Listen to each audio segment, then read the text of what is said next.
Hello guys, good afternoon, blessed day everyone. Ito yung ating simpleng lunch ngayon na ni Galieta 11 vlog. Ito yung isang buhay ng OFW kung ano yung meron.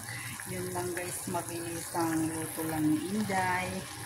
Kaya nag-isa ako ng konting gulay. Tapos yung sahog ay konting hotdog para magkalasa yung ating ulamin.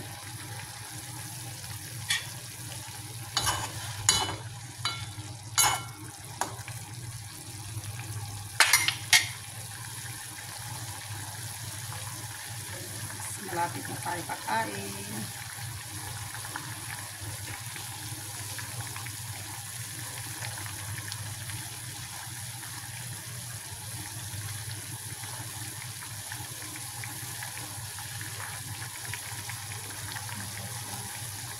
Mas healthy yung ating food pag may gulay.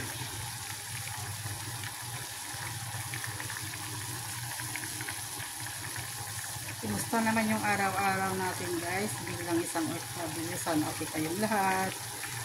Kahit ano mapapagod tayo araw-araw, huwag tayong magsasawa kasi yan yung ating buhay bilang nanay. Kailangan tayo magsumika para sa ating pamilya sa Pinas.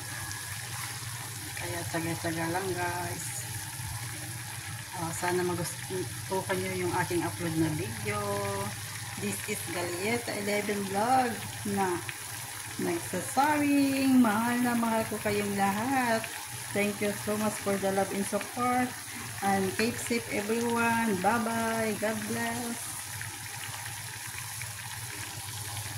Thank you for watching.